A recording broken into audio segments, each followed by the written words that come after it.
This is episode 57 of Family Life Mornings, a morning radio show on Family Life, a network of stations across New York and Pennsylvania. Our podcast, some of the more interesting times from this past week, like forget that Broadway show that's streaming.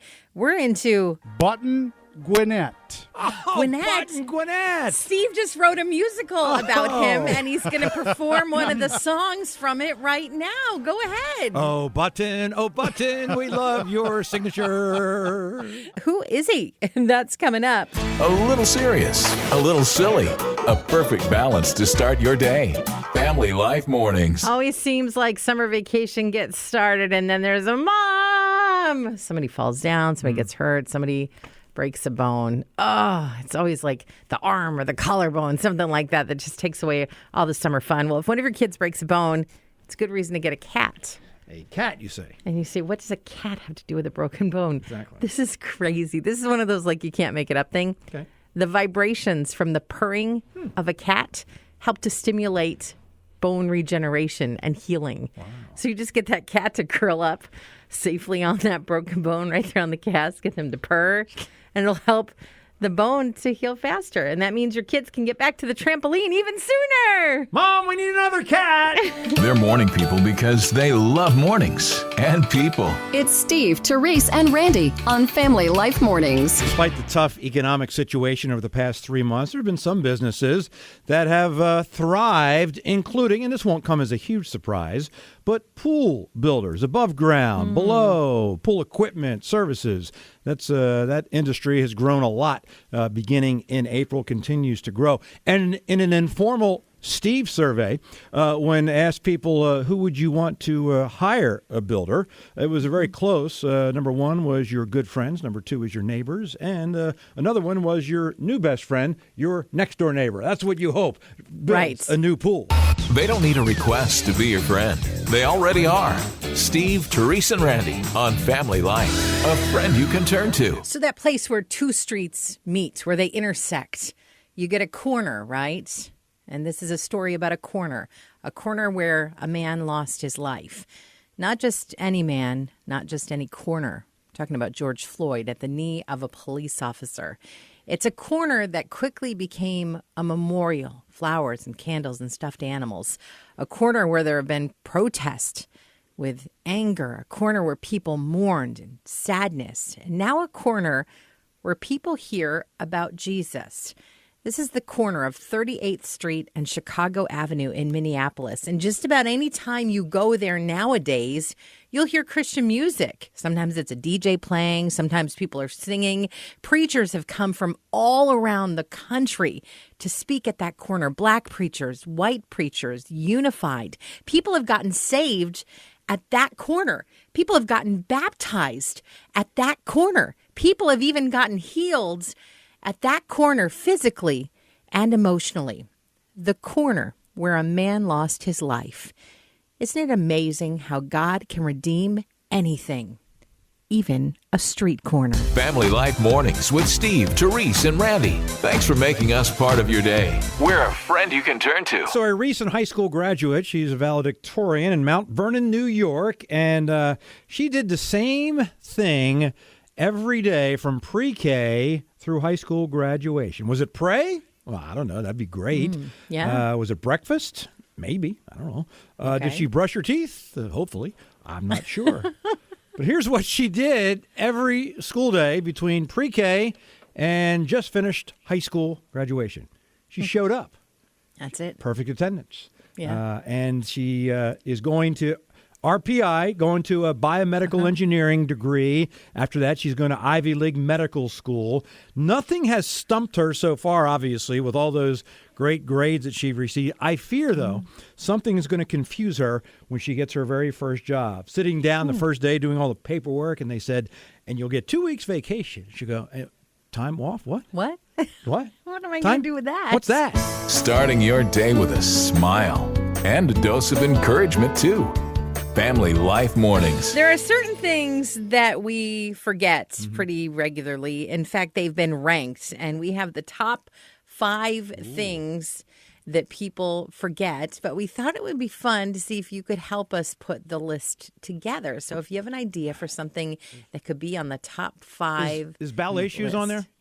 Ballet That shoes? is not in the top 5, Steve. That's right. shocking. All right. Can't find yours, huh, Steve? Well, it's been years, and I still can't. All right. My name is Josh. I live in New Philadelphia, Pennsylvania, and I say car keys. Car keys is number 3. Good job. I thought that would have been number 1. Thank you. Nice. Bye-bye. This is Marcia from Montour Falls. My grocery list. Grocery list is number 2. Good job. Well done. My name is Jerry, and I'm from Falls Creek, Pennsylvania. To kiss my wife goodbye in the morning. Oh, that's not in the top 5, but that's a good one. That's a good thing it's not in the top 5. That's right.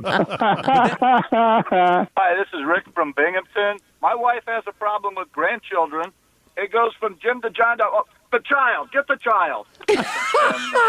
Do you mean like she forgets their names? Yeah. Yes, that is number 5 on the list. Wow, well done. Brian texted us from Auburn to say, what day is it? That's been a big thing the last a few good months. one, but not in the top 5, Brian. Hi, this is Tom from North Pitcher, New York. What's your guess? A wallet?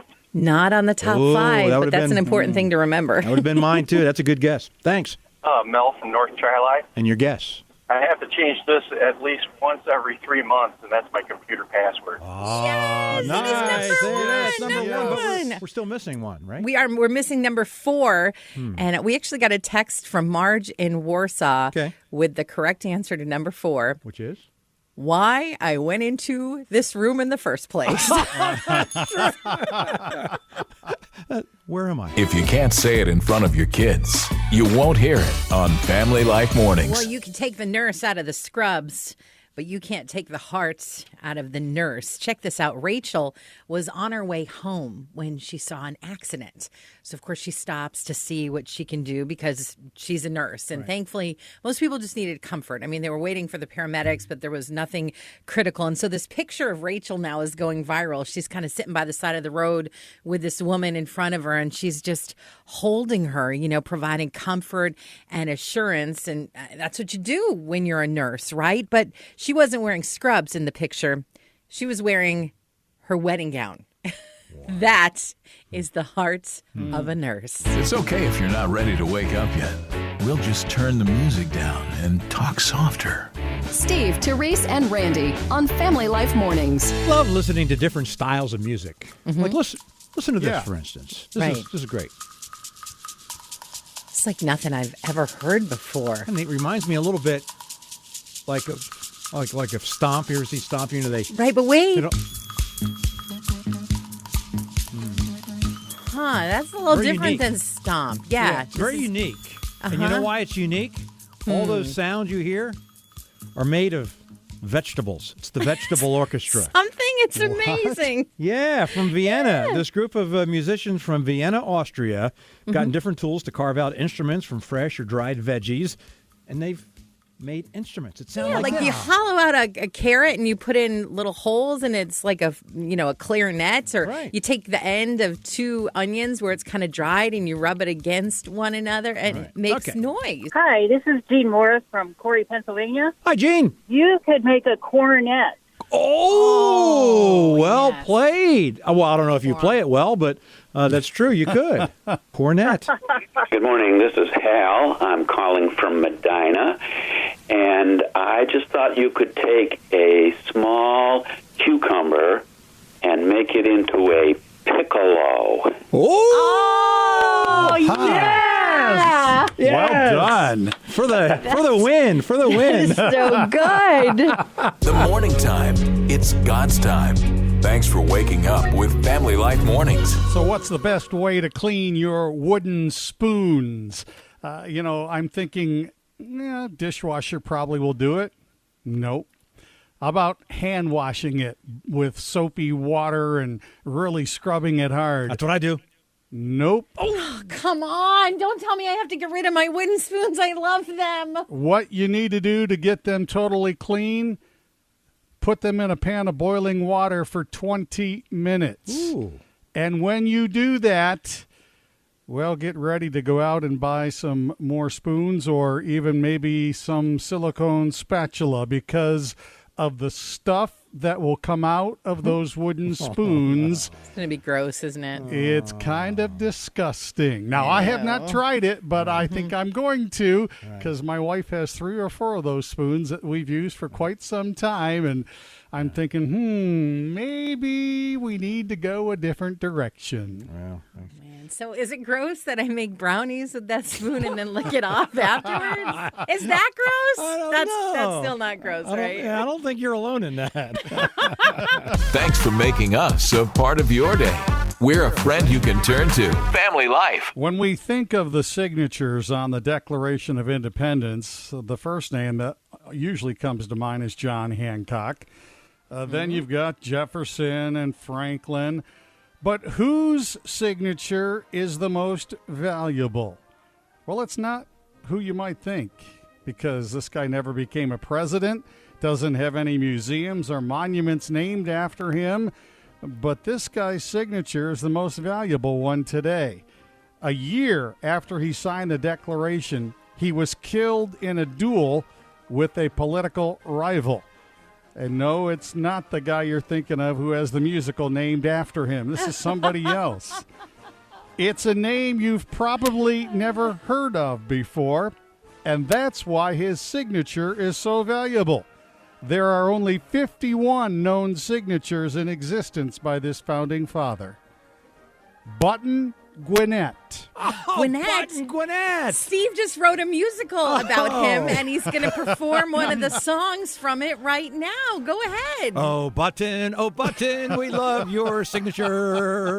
If you stick around long enough, this will all start to make sense. It's Family Life Mornings with Steve, Terese, and Randy. I had to get to this age before I realized that I've been using hamburger buns all wrong. No. And so I'm going to equip you with this very important, very timely information as you go into a day of cookouts and burgers.